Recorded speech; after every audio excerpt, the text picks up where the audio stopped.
Had you gotten to the situation where you wanted to leave, or were Yeah. you still so manipulated that you didn't even know you wanted to No, I leave? really felt unsafe and I wanted to leave, but I didn't have a bank account. I didn't have a card. All my access to my friendships and family had been pushed so far away. I didn't even know how disgusting it was. He had corroded my sense of self so badly. I didn't know if I would ever be able to get a job or make even $10 an hour. Like, I had no sense of value that I didn't know where to begin. Today we're very excited to introduce our guest and a topic that has always been a little bit divisive and a little bit controversial between Laura and myself. I'd love you all to meet Zoe Marshall. Now, Zoe is many things. She's a podcaster, she's a content creator, she used to be one of us, she was an ex-radio host, she's a mother of two, but now she's a really big advocate for mindset and manifestation. She's joining us today to talk through why mindset is so important in our lives and the science behind some of these practices. Some people think they're a bit woo-woo. I personally have been a manifester for a very long time. Laura I've has gotten into a lot of trouble for using the word woo-woo before on this podcast. Yeah. Oh, yeah. Yeah. I got Why? taken down on Instagram for saying, because woo-woo, I get it, has like a negative connotation. can be taken in an offensive way. Okay, And like someone demeaning. really took it to heart, which was not intended. And look, this social media sometimes likes to be angry. It's true. It's not the hill I would die on, but they chose to. I think someone was more like, you're making it sound like witchcraft or something like that. The term witchcraft was thrown into that review. Do you know which was witches weird. are in though? yeah, white witches. Yeah. I'm all about it. Yeah. Okay. Ooh, okay, so she's No. already just turned. She's I'm got that a bendy arm. I do want to say, I mean, I've been across your podcast that you have done for a very long time, The Deep. It is a beautiful, beautiful conversation. And I would say that you delve into and have over the past a lot of trauma, a lot of unpacking the nuts and bolts of what make people tick. And then you've now taken a bit of a shift in what is the content that you're creating, and it's called Arise, and we'll get into that. But I want to preface this because when you say, Britt, it's been a divisive conversation that we've had around manifestation. That's probably being dramatic. Well, no, you're actually not. So we've interviewed two other people before around manifesting because it is a conversation that comes up very often in the Facebook group. As much as Britt says that I'm skeptical about it, I do think I implement it in my life. I absolutely do. And I do think that there are so many wonderful things that have happened in my life that are the byproduct of me being extremely focused, whether you want to call it manifesting or not, but extremely focused, and also having all the things that I did, like all my actions that kind of pointed me within that direction. But I also think it comes down to how people talk about it as to whether it's palatable or it sounds woo-woo. So the reason why I was really excited to speak to you is we had a really quick chat on radio the other day, and I think you were the first person that in that sort of very short conversation, I was like, oh, you're talking all the things, but you're saying it in a language that doesn't make me feel like I sit on the outside of it. Oh, that's what a beautiful compliment. Because it's a You're welcome.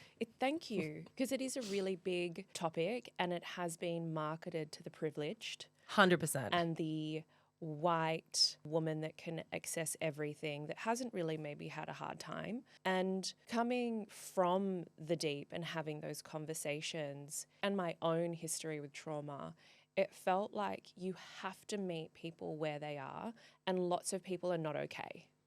And to be able to access something because you're rich and white makes no sense when the people that truly need access to feeling more ease or feeling more joy or feeling more safe is accessible with exactly the same tools, or maybe not exactly because I don't know what other people are teaching.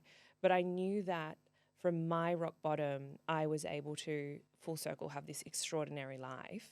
So why was I so scared from hiding this?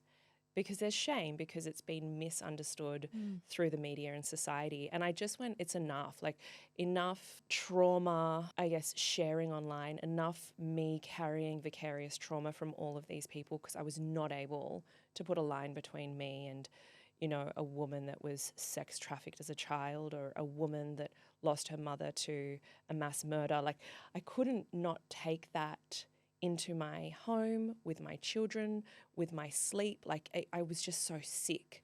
And so the evolution of Arise has come truly because I've learnt what it is like through these stories on the deep to have experienced the most horrific things. But I've also come full circle with some tools and techniques and really easy ways to implement a pathway to have a better life. Yeah. Does that make sense? 100%. It does. I do. I mean, I really want to get into your rock bottom, as bad as that sounds, because I know that that's the foundation for, Yeah. you know, what happened with the rest of your life. But before we jump into manifestation and how you got to where you are now, we start with an accidentally unfiltered, an embarrassing Let's start at the story. real bottom. Yeah, let's start at the very bottom. Do you have an embarrassing story Oh you my want to share with gosh, us? There's so many. I'm not an easily flappable person, but there's two stories that come to mind. Firstly, I've never ever farted in front of my husband. Thank you. Zoe, this is something that Laura and I also are divisive about. I have always said I will not fart in front of a partner, and Laura thinks that I'm a sociopath because I won't. I don't She think lets you're a them rip. sociopath. I just think like Do you have much oral sex? No. not as much as what we used to. But I'm Did lazy. you fart back then? Yeah, we've farted since Always. literally since we met. I think Matt farted on The Bachelor on a single date. Like I think we farted before we were exclusive. That is disgusting. Not to me. It took me a bit longer, but you know, it's no whole 'Cause- bars now. I also live with my mother-in-law. She farts around the house. Like everyone's farting in our house. Nah, not for me. It's fine. It's just I cannot. Fathom. I just cannot. I wasn't raised that way, and to be a woman, and I'm a feminist. I believe in equal rights, and you should be able to fart if you choose to. Thank you. But for me, It's the equality of farting. Think of the women. But I just feel like you see me differently. We're going to go all over the shop here, but I'm a recovering emetophobe. Do you know what that is? I have no idea Has what that that got is. anything to do with farting? No. So an emetophobe is you have an extreme phobia of vomit. You'll have people that come out of the woodworks, listeners here, going, that's me. It's very Specific, few of but us. also so challenging when you're a parent because Right. you cannot choose when you want to deal or not deal with vomit. I wish we could, but That's I've just true. spent the last week dealing with gastro. And let me tell Oh, you, babe. it's also, I've got a fear of it now too. So, in this workshop I did to overcome the vomit, one of the things was releasing control. And the farting thing is a control thing because you want to be perceived as feminine and womanly and sexy and all of the things. And I had to fart. My homework was to fart in front of my husband. Now, to go back full circle. so funny. Go back full circle to the most embarrassing moment was being induced with my first child, having fought that induction and that syntocinon for 14 hours. Like I need relief. There was no drugs. It was a natural birth vibe. And they came in to do the epidural. I was moving so violently that they had to reset the epidural. They said they would paralyze me if I didn't stop. You know, you're convulsing. It's very difficult. Finally, the epidural goes in. It's fucking bliss. Isn't Right. it? When it kicks in, it really is night and day. Oh, I feel like I'm going to get an epidural before I even walk in. Well, but I'm when- not even in labour. When Let's my start it. literally when my second was due and I was being induced, I wasn't even induced yet, and I was like, "Put the epidural in now." And they're like, "We can't do that until you're in established labour." And I was like, "Why? We all know I'm heading there. Just get it I'm going to be in." there any second. I was like, "I don't want to feel this." But we're going to jump around again. The second birth was all natural on all fours. I pulled her out from underneath me and like Lion King moment, no drugs. So I do recommend that too. Anyway, get what you want, birth how you like. But when this epidural kicked in, I was laying there, I was kind of in and out of sleep, and there was just this huge, and I was like, Benj, disgusting. I'm trying to rest. And he was like, I'm trying to rest. He was like, that was not me. And I was like, well, who? It was me. Well, you just couldn't feel it. I couldn't even feel that I had farted. But don't you poo anyway in birth? A little bit. Some but people it's- do. I haven't yet. I reckon you It have. makes me and they feel just- elite. No. They You, don't, you you know? know. You know if Do you you do. know? You can smell it. No, you cannot. There's a lot happening. I've been at multiple births now of not my own birth, and let me tell you, Are you like a doula in the making? No, my sisters. My sister. Sorry, I've been at both of her births. She's a pooper. I think this is funny that your most, it just shows the extreme, right? Your most embarrassing story is the farting, whereas it's Laura's Saturday night. She's Yeah, just at that's home and it. lets her rip. I'm not embarrassed for you. Okay, but it's fine. Second most embarrassing story was got my period in a beige set of undies, flicked them in the shower to wash later. Didn't realize we had a photo shoot at the house, right? A before shoot. So it's like the house was a shit show. My middle-aged male photographer went around shooting all the rooms, and then I realized when he'd left, the period undies were in the shower and he'd shot them. fucking shot the period undies too. He didn't even like move. I don't even know. Why would he move them? I know. He's not for going the to move. shot. So that it's They're not like in now Vogue living. forever. Like the before photo for Home Beautiful. Like I cannot. Do you know what I pictured? I pictured before you finish that, my mind always gets away and I finish a story in my head of it's like choose your ending. I pictured you when you said you flung the period undies in the shower. I thought you were going to say like a big blood clot or something splattered on the wall and then they Fair. shot it. I mean, though, that's At least it's in everyday the shower. occurrence. It was in the shower, but I was just like, he's seen my period undie. I don't even think Benja's seen a period undies. That's probably normal, right? Not too embarrassing. I mean, Alright. a period undies in Vogue living is pretty embarrassing. Yeah, that's pretty gross. Let's wind this right back. I would like to know, because this has been a big transition for you. Huge. And not from the farting to this conversation, but from the deep to a rise. What was it when you have such a successful podcast, such a successful platform, doing a specific type of content, and then you tell your community, okay, I'm pivoting to something new. Yeah. People don't like change. We've seen that every time Instagram makes an update, people have a problem with it. That was a big change for you. What was it and why did you want to make it? Like, why was it so important to you that the content changed? Yeah. So I did the deep post radio media career. So it was a really important transition for me to be taken seriously, not just be a media personality that reads an auto cue or talks funny shit, you know? Like I really needed people to know there was something with gravity underneath all of this. So the deep was kind of the thing that I didn't want to be about me. I wanted to showcase and have people who never had the ability to share their stories because sponsors don't like to talk about gangbangs or to talk about, you know, all of these Just grief and trauma. Most people don't want to be attached to that from a sales Anything. perspective. Right, which we saw in the deep. Like it was really hard to get sponsors on that show. It didn't matter how many listeners we had. It was like, you know, big brands don't want to talk about pedophiles. You know, and I get it. I so get it. But we feel that here at Life Uncut sometimes too. Like we have some pretty controversial discussions. and it's hard. But it had to be that it didn't matter if I made money or not. It had to be a true service to the wider public that these people deserved to be heard. And so created this thing. It got this massive cult following real quick. And the bigger and the more controversial or unheard of topics that we covered, the more traction it would get. And I just felt a real duty to the people. I have this weird ability that people just feel very comfortable to tell me things, no matter if we're lining up a shop or we're at a party. Like they'll just tell me and they're like, I've never told anybody. That's the most often heard thing. And so people would come and pitch their stories every single day. And then it was like 4 years, multiple times a week, starting to get really unwell physically for me was a sign that I couldn't keep doing this. And I had what my therapist likes to call an existential crisis. So dramatic. We love those. Have you both had one?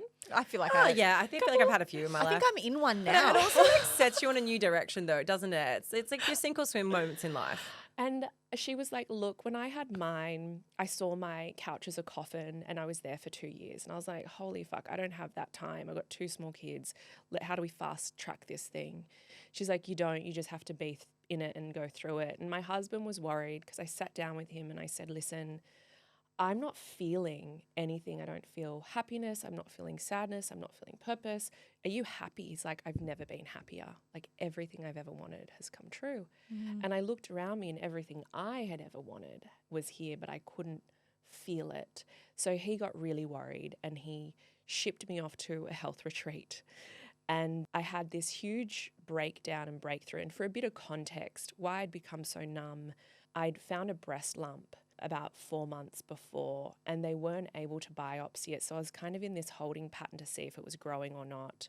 And the house that I had manifested and renovated flooded. So these things that were really hard to navigate and didn't have time to process, I just kind of shoved under the rug. And my safety mechanism is to work because money makes me feel safe. And so spiraling into this existential crisis, I had this moment on this table with this healer. She was amazing though, but her name was Tracy, and I really judged that, and that's on me. Tracy the healer.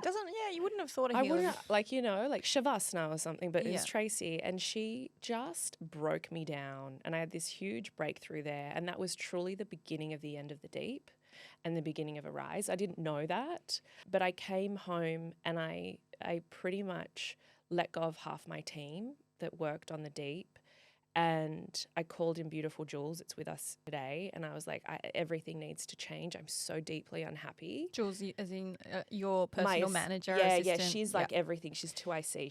She's like everything. Yeah. And I just needed to breathe and find something outside of trauma. And I knew that I'd been manifesting behind the scenes for so long, but I'd always felt shame around sharing it. We're in this industry. Like, you think I'm going to come out of bloody Today Show and be like, hey. Because you look crazy. You look like so, like. you do. You And look not you crazy. now.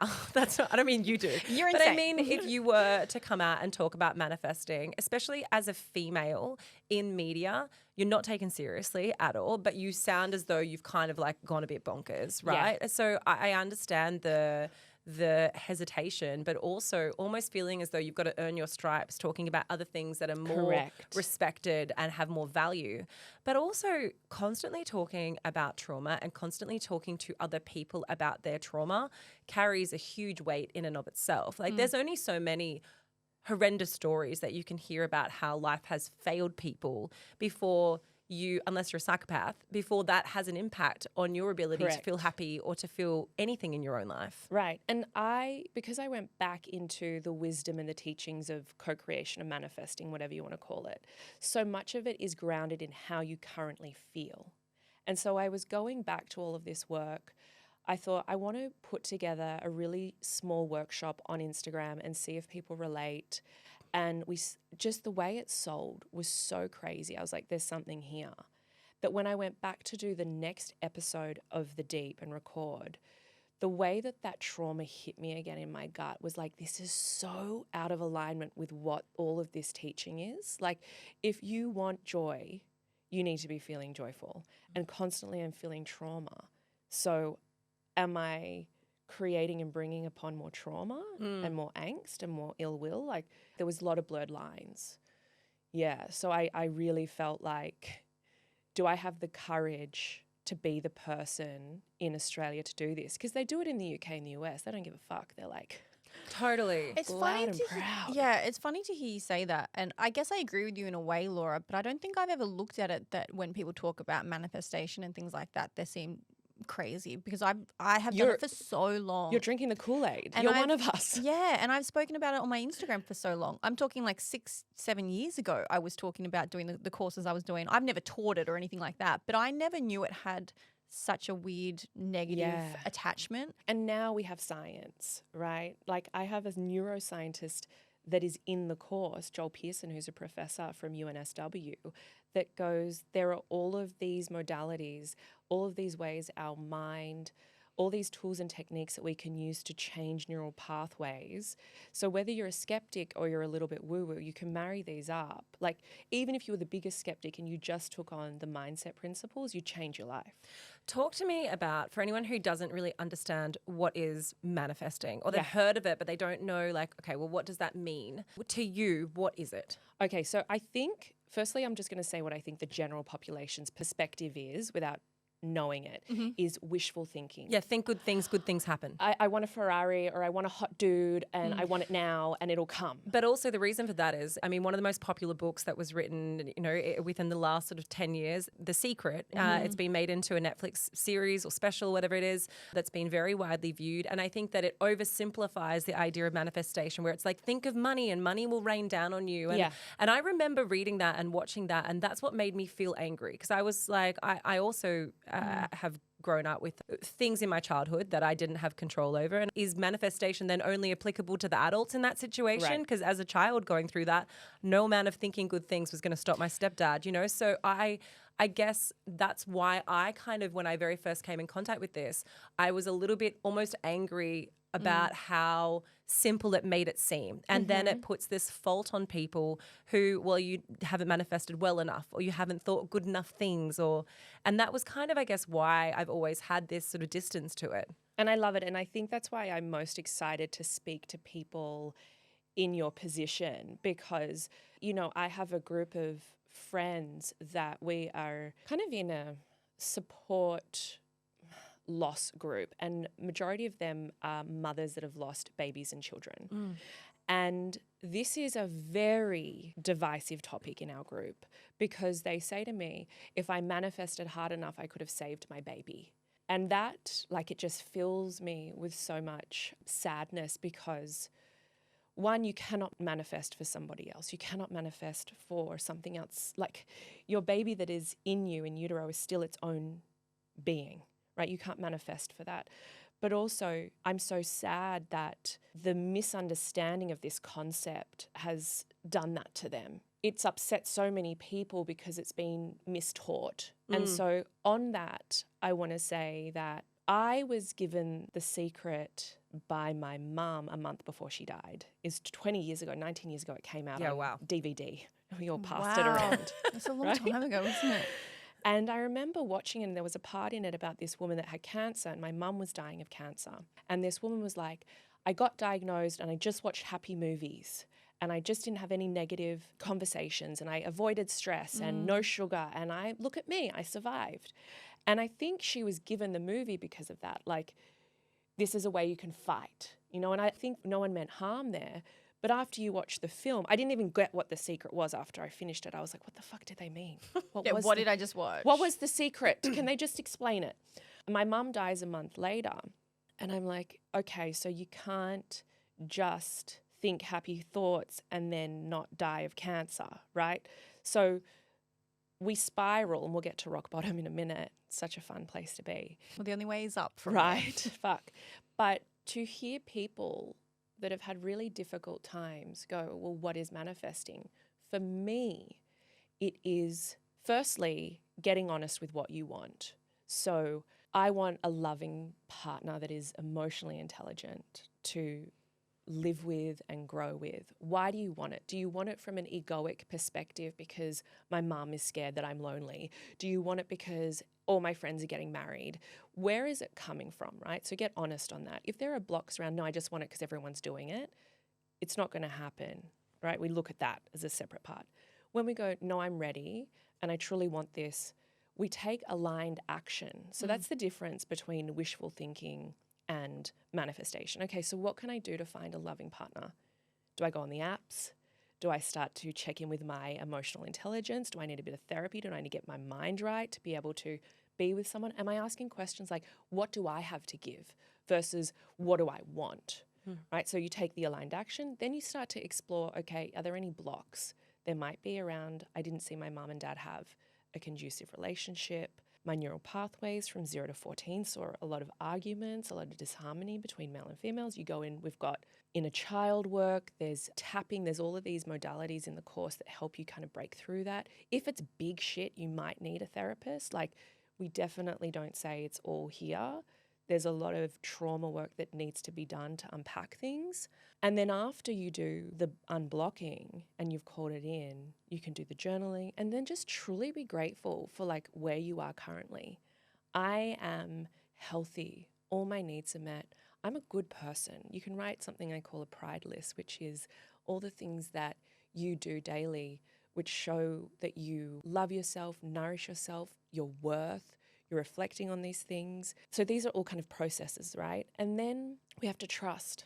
And this is where we kind of bring in the woo-woo or the universe or God or Mother Nature or whatever you want to call it, which is I'm calling in a loving partner. Will you energetically match me and show me opportunities, people, moments, serendipitous things that float in? And I will be eyes wide open to anything that is presented. Yeah, I find it, for me, it's almost like a tool of drive. Yes. It's what gives you purpose and what you know you're working towards and fighting for. It's almost like you just said, people say, write down what you want. Once you have like a really clear direction on what you want, so maybe is the loving relationship, like I want someone that treats me so well. Like, I feel like you would literally have done this. I do. I have hundreds of notes. I was looking before you came in. I do all my manifesting in my notes, and they all start with Dear Universe. Like, that's what I always write, is how I was taught when I was younger. And you say it like you have it. So I was taught not to manifest that this is what I want. I was taught to write my manifesting like you've got it. It's arrived. So I was, and I've got back to 2018 in my notes on this current phone. Dear Universe, thank you for, and then I say what I have. So I have things that are like, thank you for getting my dad through that scary diagnosis. Thank you for presenting me with this man that now loves me and whatever else, right? I write it all, and then I made this up myself, but I used to sign off where I was from. So I used to say, because my letter was to the world, I used to say at the end, thank you, Brittany Hockley, 1 Lennox Street, whatever. Fine, because I was like, just to be clear, this has come from me in this suburb. It's not another Brittany. But I think what it does is, that. But that for you gives you certainty that they understand you. You go into the world more consciously. When you have direction about what you are looking for and what you want, it's almost a way of putting in your boundaries of what you're looking for. So we'll use love in a relationship as an example. You put down that, like, thank you for giving me a man that is honest, emotionally available, loves me, whatever else. What it then means is it's in your conscious thought and you're a bit more actively looking for it. You're not sitting down being like, he's going to walk into my house any minute. And then when you meet people that aren't providing you with what you've already put out that you want, you've put it to the world, you've put it to yourself, you've put it to your subconscious, you then start to make decisions based on that without even thinking about it. This is called your reticular activation system. So this is a scientific thing that Brittany's just explained. And what happens is when you are laser focused in on a loving relationship, it's like when you're off to buy a red Volkswagen, right? And you know you want it and you start shopping for it. The brain hyper-focuses on all of those reds. You've never seen one before, but all of a sudden every single person has a red Volkswagen, right? You're seeing sales pop up. You're seeing end of financial, you're like, oh my God, things are just... You're hyper-aware. You're hyper-aware. And that is, the brain has this ability to make you right. So when you focus in on something that you want, it is finding data, because we can only take in so much stimulus that makes you right. So, oh my gosh, people are falling in love everywhere. Oh my gosh, she has a really emotionally available husband. Are they doing therapy together? Like, you're just going to be getting so much evidence to make you right. So that's a real scientific thing. This is I don't know if you guys have ever heard of it's like a experiment that you can do in yourself where someone tells you to close your eyes. And on the count of 5, you open your eyes and you look around the room and you have to remember everything that's brown in the room. You've had this one? Yes. So, I mean, this would be a very tricky room to do it in, but I would recommend anyone else going and doing it. Basically, close your eyes, look around the room and remember everything that you can that's brown. You won't be able to do it next, I'm telling you, and then you'll know the catchphrase of this. But then when you open your eyes, what you have to try and recall is actually the things in the room that were green. And the thing is you won't be able to recall anything. You could be sitting in front of a pot plant and you wouldn't have even noticed that pot plant was green, was because our brain only has the capacity to focus on the things that you allow it to. And by that, it will just remove the other things that it deems as unnecessary. But this idea can be used in both positive and negative. And I was just about to say that. Because I think, for example, I hear this a lot with people who are going through infertility struggles and they say, all I see now is people who have babies.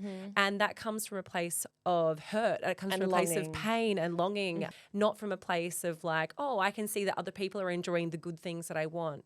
So how, when it comes to manifestation, can you ensure that the way that you're viewing something is from bringing in something that's positive rather than viewing it from a place of hurt? Yeah, and I love this. And this is why the practice is so important before times get hard.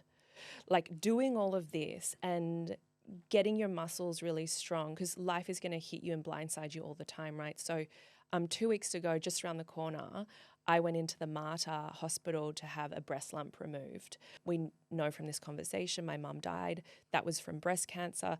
Very activated, very triggered, right? But where I went was, instead of fear, I went into the incredible ability of having access to medical care, to having a specialist that is going to do surgery on me, to have access to an anaesthetist, to have a husband that has the ability to be in the waiting room with me, to shift everything, right? So the friend with the IVF, the fact you have access to IVF is a miracle.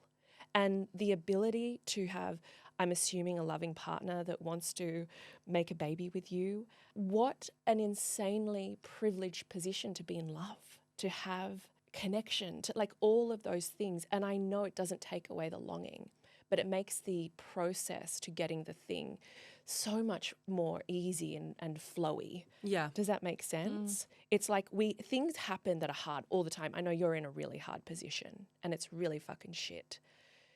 But you have people around you that love each other. Oh, 100%. That can turn up for each other. Access to medicines or medical, like it's always perspective. And I think it's really hard. And we are the only one that can do the work on our mindset to reshift the way that we see the world. And no matter how it is, like we have the ability to do that. I mean, I do believe in this, but I would say that I know we mentioned before that it's a privileged thing and we all have the capacity to change our mindset.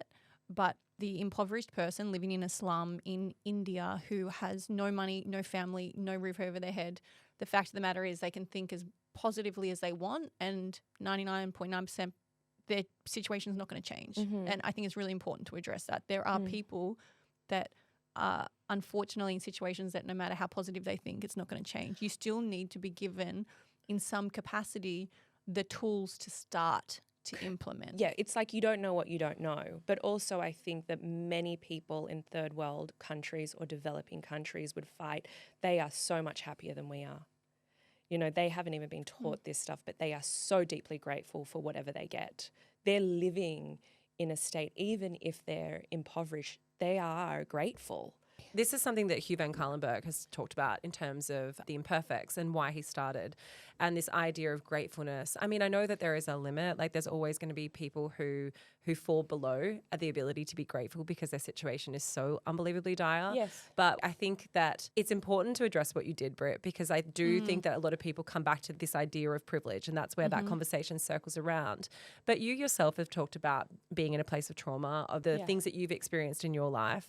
When was it that you feel like mindset was able to have an impact, and when you were able to actually change your mindset and start working on those things? What was happening in your life at the time? Yeah, great question, because I think this is also why it changes my ability to share this versus a privileged, beautiful woman that her rock bottom was taking too many drugs. You know, like this is, I guess, where I felt like I had the ability to connect with others.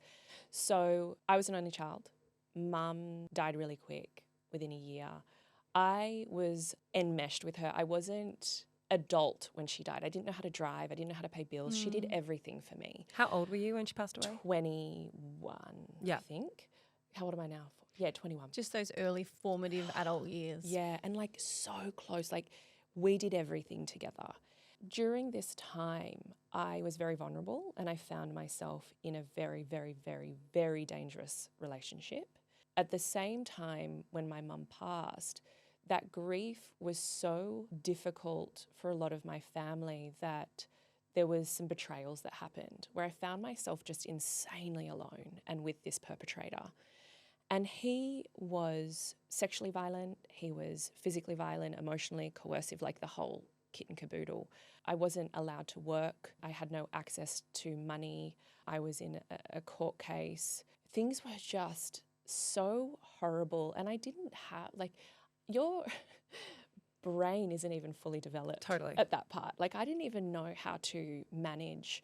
And I'm sure I was the worst version of myself to everybody at that time. But I got to a place of the abuse because the grief was kind of tucked away because I was just surviving in this relationship. I was very scared that he would kill me or I would kill him. Like that was a very real time where it's so toxic and dangerous, and that rage is so out of control that you could slip or he could slip and things could be very different. And I wasn't sure if I was willing to be in this place and for that to happen, or if I should just kill myself. And that was a consistent thought for some time.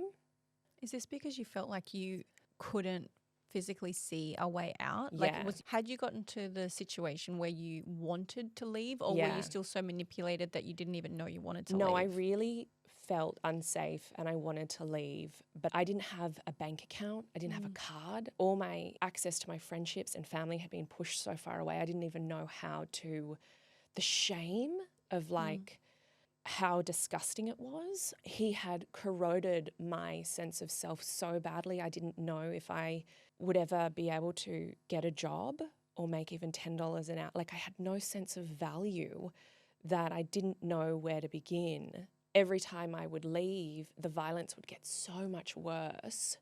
And then the love bombing would, it's just such a... It's such a cycle. Head fuck. How did you break it? Like what happened that changed? I remember where I was on the bathroom floor after one of the assaults. And I don't think anyone ever is really honest about sexual assault in a romantic relationship. The degradation and the things that someone would make you do, and then putting violence on top of that, it's so confusing. And you just hate yourself because you have allowed somebody to destroy you. And you don't have your mum that was the only person that would save you.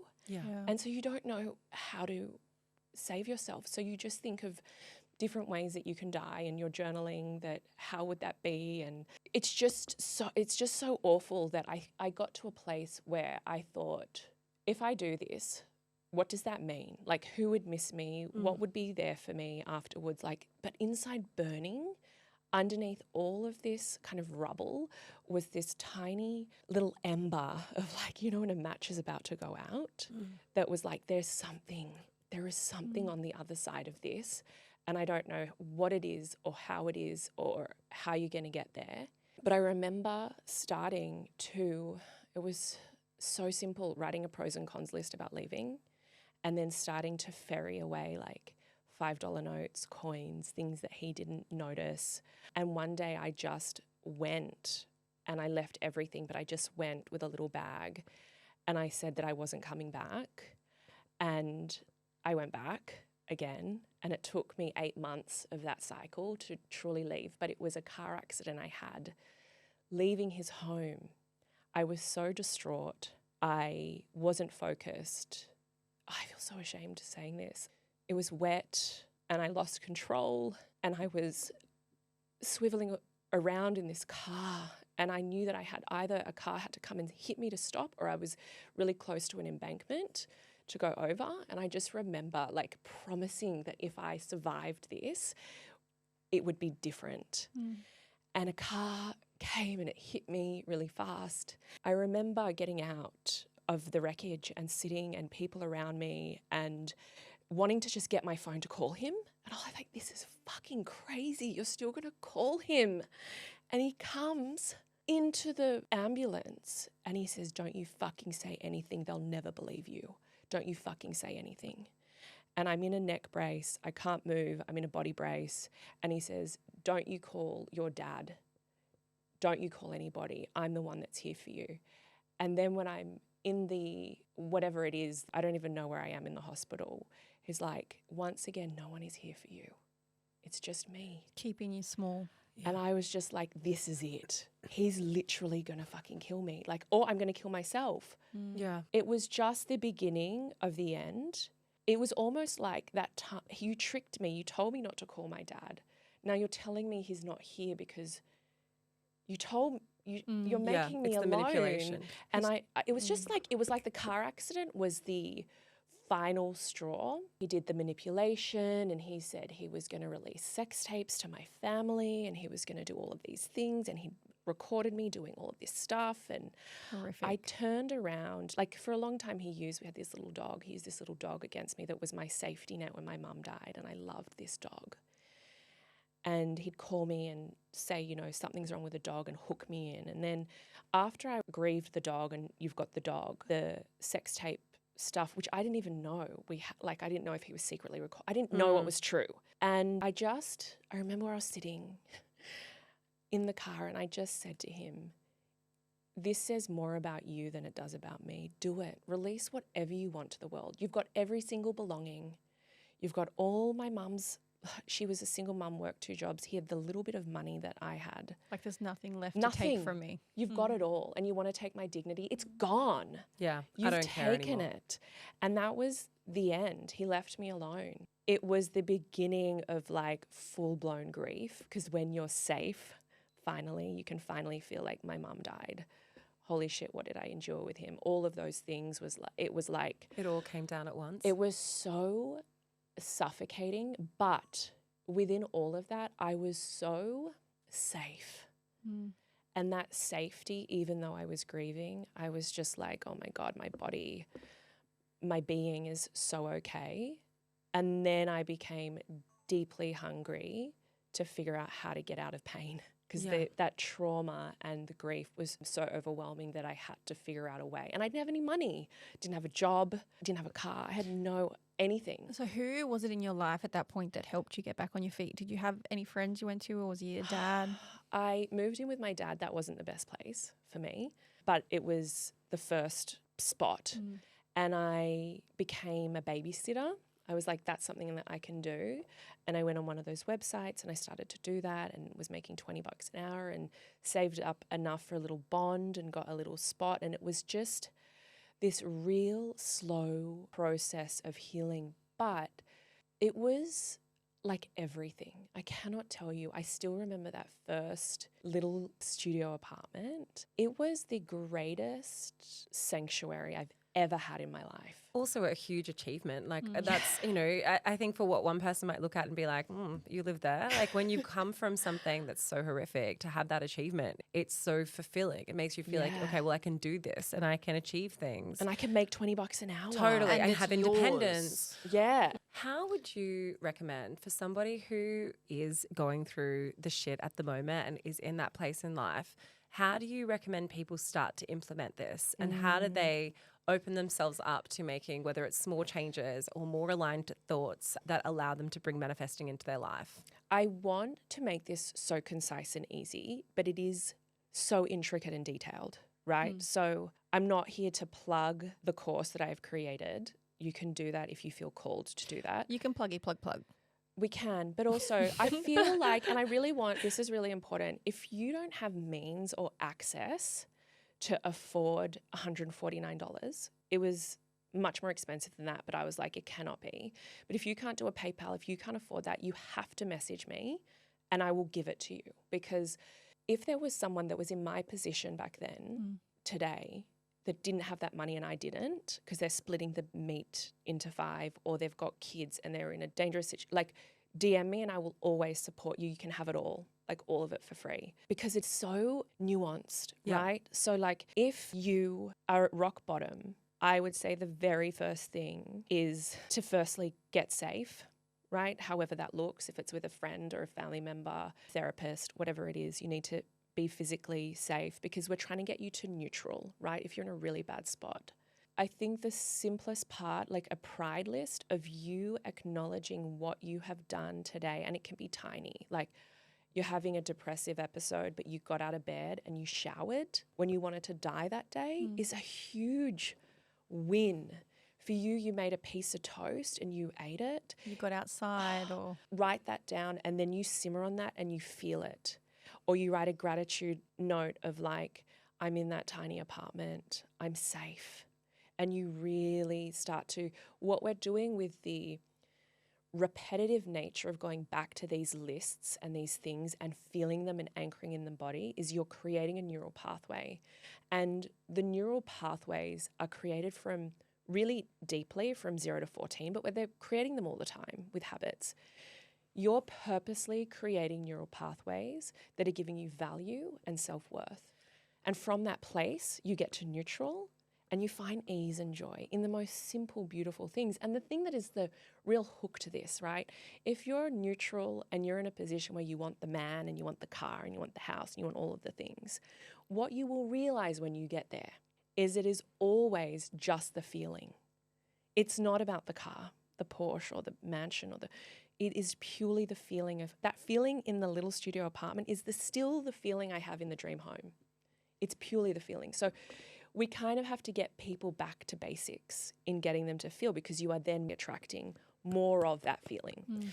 It's also it comes back to whether you call it manifesting or not. I mean, the way that you think about yourself also defines the things that you accept in your life. If you think you're worthless, if you don't think that anyone's going to love you, then what you end up accepting for yourself is so much lower. I think about my mum, for example, and she's in a much better space than what she was when she was in her, 30s herself. But she's a single mum. She had 3 kids. She lived with her parents in Wollongong, and she didn't really think that anyone was going to want to be with her. And so then the men that she chose were absolute drop kicks. She didn't feel her own worth. Yeah, because there's no value, there's no worth there. So whether you call it manifesting or you call it something else, there is so much to be said about the whole adage of I don't want to sound cliche, but it is a little bit the whole loving yourself. It works in 2 folds because part of me goes the saying as it is, love yourself before anyone else can love you. There will be people who love you even when you are at your absolute worst and absolute bottom. You're not unlovable just because you're going through a horrible period of life and you don't love yourself. But if you have no value in yourself, then it's very hard to be able to bring people into your life who are going to bring joy and bring positivity. This is the biggest key, and I would say the biggest block for the majority is the deservingness. That's what I mean, yeah. Completely. It really is. And that's because we are shown, each and every one of us are shown as children what, in inverted commas, the truth is, right? So if you're brought up with a single mum, working a hard few jobs and living with the family and growing up with things are hard, you'll either do 2 things. You'll either go, I'm never having that life, right? Which I did. Or you'll go, I'm having exactly that because that feels comfortable and safe, even if it isn't. And you have to have a real honest look, especially when it comes to money, right? Lots of people have this money block. If we have come from a scarcity mindset, my mum, single mum, worked 2 jobs, money was always hard. Wasn't easy. You got to work for the man, you got to struggle. Times are tough. We never make ends meet. It is in my neurological pathways as a child. I grow up seeing the world that way. The child that has grown up affluent only knows that their needs are met all the time. Totally. Until you choose as an adult to reshift your neural pathways, that is a choice. We think that this is all happening to us.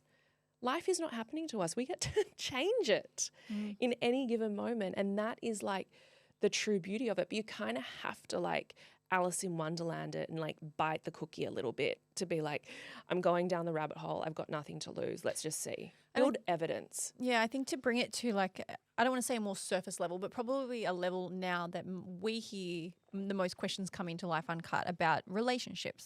And I think of even my manifestation growing up was money and love, the 2 things. I came from a bit of a scarcity mindset as well. And everyone in my circle now, the conversation is always around relationships, wanting to find that really perfect person. And all I want to say for people at home listening right now, go and write it down, manifest what you want, look for it. But it's so important that you actively work towards it. And when you and I were talking on the radio a couple of weeks ago, Zoe, about manifestation, I went back through, as I said before, I went back through my notes and I found this note that I wrote to the universe back in the end of 2018, start of 2019. And I had written in it about the person that I was going to be with. Thank you for giving me this beautiful partner that, loves me and gives me everything I need, blah, blah, blah, blah, blah. And then I said, my sign off was, I can't thank you enough for B. And I just put the letter B. That is it. And that was years ago. And my fiance now is Ben, obviously, starts with a B. I don't even know what that meant and I don't know why I said it and I don't know what it is. And I found that. What I want to say is I found that by dating ridiculously. I was looking for that person. I was working towards it. I was setting my standards when I dated someone that I didn't think was right. So when you do want something, you still need to put yourself in the situation to make it happen. It's just that you become more clear with your intentions when you're on that journey. And I also think that, and I'm not trying to therapize you right now. Yeah. But give me the therapy.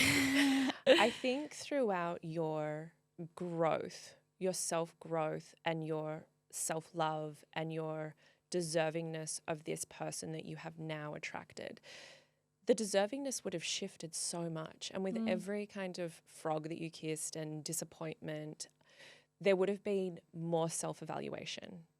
Who am I truly? What am I truly willing to give? What am I truly willing to meet in the middle, like with, there's so much that had to happen with you for you to be ready for him and for him to be ready for you. Does that make sense? Absolutely. Like it wouldn't have worked. And in my wedding vows, I say, I thank God for meeting you, Benji, at the exact time in life where we could Be together. accept this life-changing love. Like it's divine timing. Your life path had to be exactly as it was, but your growth within that, you were so willing, you were taking the action. I'll fucking work it out. What was it this time? Give me the feedback. Am I too needy? Am I too much? Am I too self-centered? I will fucking take it because I don't want to be that in my marriage, in my partnership. Yeah. Right? Like it's, you did the work as well. It wasn't just... It's just what I want people to take away from. I feel really passionate about, and I know, Laura, we've said it so many times, but I really want people to take away the fact that it is not just something you write down and it's not just something you think about. It is something you take active steps towards simultaneously, alongside the journaling, alongside everything and else. the honesty with self. Like you have to be honest. Why do I want it? Where is this coming from? And ultimately, this is the big clincher. It has to be coming from a place of service. If you want to be loved, how loving are you going to be? If you want to be successful, what are you giving to the world? What is your value?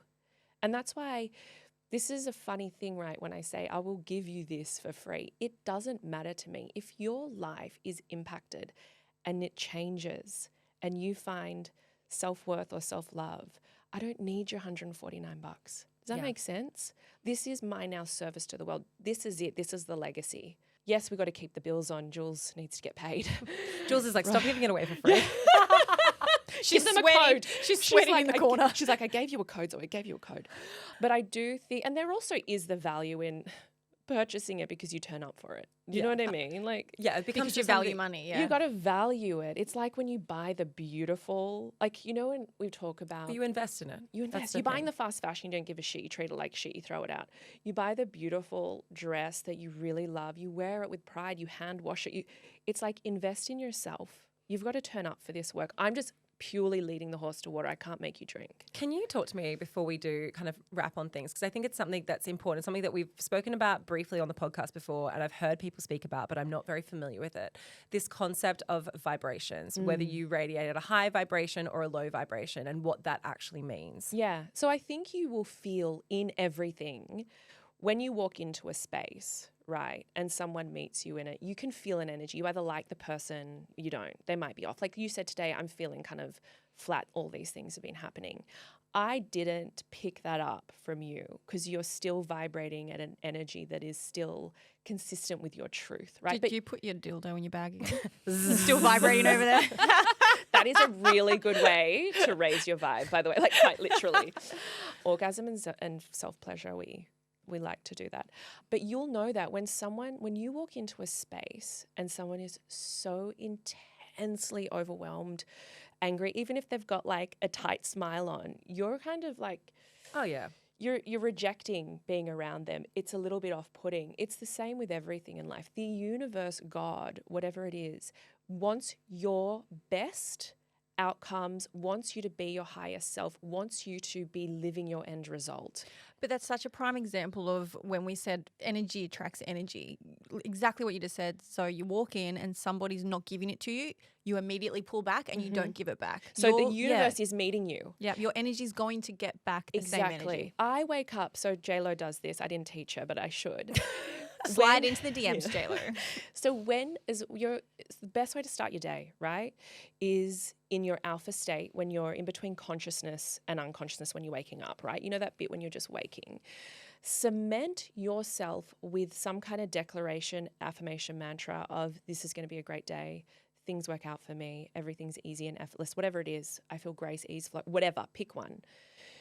Cementing yourself in that high vibe, the universe will match your vibe. Even if something shitty happens, like you get bad news or you get a parking ticket, you're like, shit happens, but I am truly attracting everything. Which I also think comes down to this idea of perspective, right? It like, is. really, You can call it what you want. Awful things happen in life, and so much of the outcome of that is your perspective to it, is how you are able to move through the shit And in life. react. Because people, and we talk about it all the time, one person might experience the same on paper trauma as another person, but they will internalize it and deal with it very differently. And one person may be affected by that for the rest of their lives, and another person might move on and be able to be fine. We talk about this a little bit. Recently I had a conversation with a girlfriend around birth trauma and how you can experience something traumatic, but it doesn't have to be a trauma for you. Correct. Whereas for some people, it will be a trauma that they then carry on into their next birth and their fears around pregnancy and XYZ. Or their whole life. Or their whole life. But just because you've experienced something traumatic doesn't mean you were traumatized by it.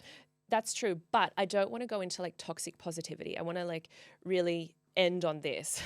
Not trying to wrap me up, but like wrapping myself no, up. like we'll talk forever, but I think this is important. Toxic positivity is rife. It's everywhere on social media, and this is not what we're doing.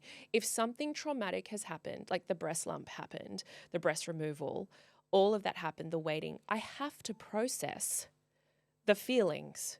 You have to express grief and trauma and scream and kick.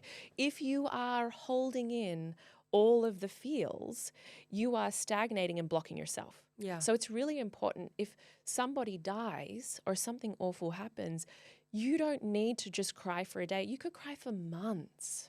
You will always have the perspective of gratitude and all of those wonderful things, but you truly need to get that shit out of your body. Like that stuff's toxic. And so we want to really preface that this isn't just like shoveling it away. Like if you felt like you ripped your vagina to your asshole in your birth and it was fucking horrific, You can lean into that trauma. lean into it and express it. Maybe do some body work, get it somatic, get it out of your body and move more into trust and do whatever it takes. But like it doesn't have to define you, but you have to be able to express.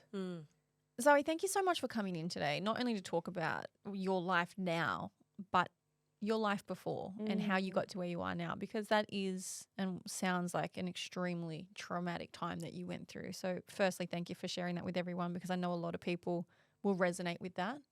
And it's nice to see that you were at rock bottom and you did fight your way out and climb your way out, and now you're giving back and helping other people. Oh, I appreciate that. Honestly, it is, it's worth it.